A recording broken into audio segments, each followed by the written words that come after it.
book. Ladies and gentlemen, Dr. William Morris, our Princess Zora, a distinguished guest, Assalamu alaikum wa rahmatullahi wa barakatuh.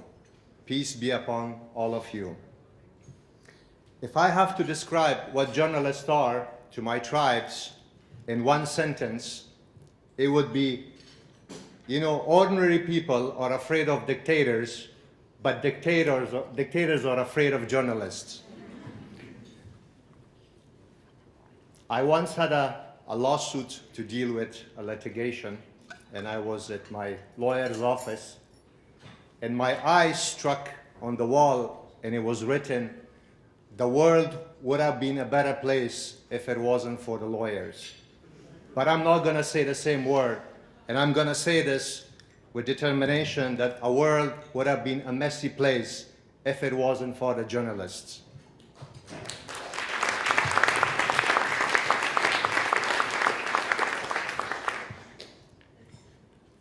The reason I wrote these notes, because I'm in the West. In Afghanistan, usually we speak from our hearts. I have to be careful politically. It is the journalists who put their lives at great risk, go to the war zones, devastated areas, not trying to find a story which sells, but the truth. A truth about unjust corruption, dictatorship, and those genocides which has been taking place. And it was the journalist which played a very pivotal role in bringing Milosevic and Kordovich to court. And I really hope that you, gentlemen and ladies, will try to do the same in Afghanistan, as we have a lot of these guys sitting in our government, unfortunately. Although the journalists, you guys, are calling our tribal values and our tribal code of conduct as tribalism, but we, the tribal people, still believe in you and rely on the information that you provide.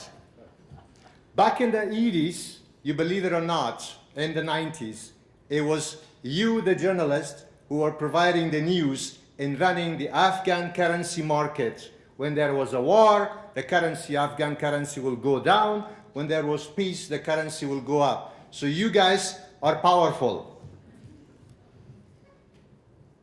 I like to talk about Afghanistan, as you guys are all covering most of it, at least Luceris here and other gentlemen and ladies. The situation is very dreadful. It's more than worst, and things are not getting well, unfortunately. But I'd like to take this opportunity and call upon you guys, the journalists who matters in the West, is to help us to save Afghanistan, to save the sinking Titanic. Sacrifices are made for the last 16 years with lives, money, resources. And if Afghanistan is not back in the limelight for the good reasons, and I'm going to come to the good reason. What are those good reasons? It's going to be forgotten again very soon. And it's going to come back to the bad guys to be used again as their playground.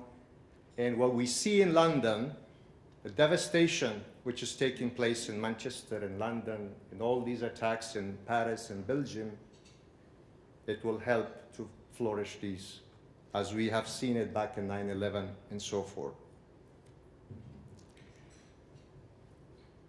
It is pity to allow these heinous criminals, radicals, in the name of Islam or religion, in the name of God, to kill innocent women, children, and men.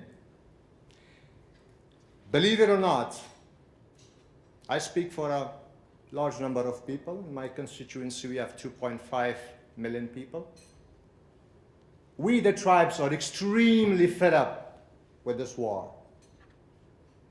And with determination, I like to state this, that we would like to do something in order to bring peace. But we know that peace is not coming free and is not coming cheap. We have to pay the price.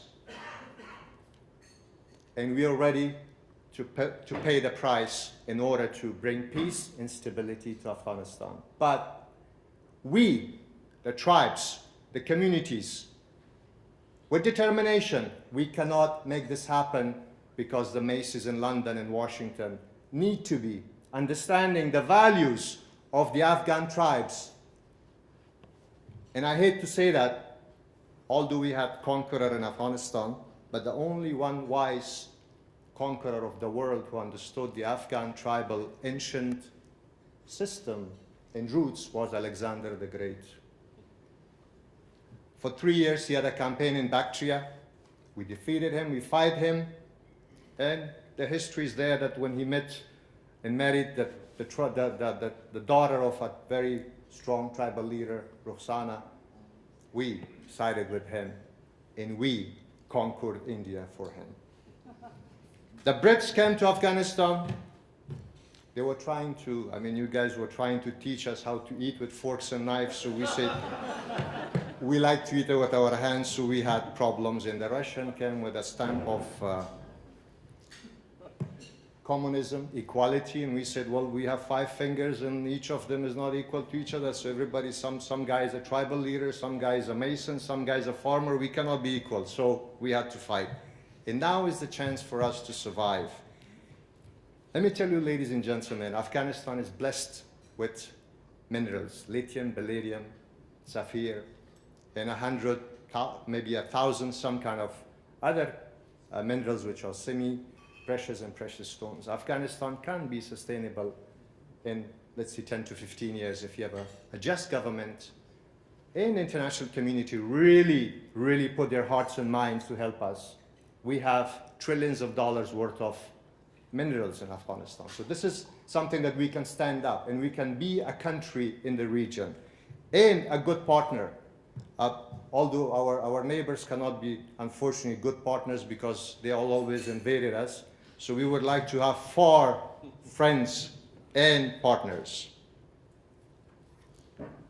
We Afghans, like the people in Europe and Middle East and any other country in Africa, we are peace-loving people. Afghanistan back in the 60s and 70s was a country that people were coming from Europe, and they were spending nights in the moon nights in Ghazni and the north of Afghanistan without a fear that they would be mobbed. And I hope somebody's not going to offend it, it's non-political, but when we had tourists flying into Afghanistan, they were not fearing that they will be mobbed. And Justin Glass, my good friend, he was one of them that, he came in 1970s. But those tourists which were coming from India, they were always, when in Kabul, they were checking their pockets around. So because maybe somebody mugged them. So Afghanistan was very peaceful. The people were very peace-loving people. And our princess here, Zora, her family played a pivotal role in keeping the balance through the tribes. When I say the tribes, I didn't mean that we are aliens. The only difference which I have for now and when I'm in Afghanistan is that I have a little bit of big turban and shalwar kameez. That's the only difference. And I'm coming to West, I have to be civilized because William is always telling me you cannot be dressed like that. However, I would like to take this opportunity and call upon all the journalists and all the dear friends who matters not to forget Afghanistan. If Afghanistan is forgotten today, we are going to have a civil war, country's going to maybe divided, and there's going to be a lot of issues and problems.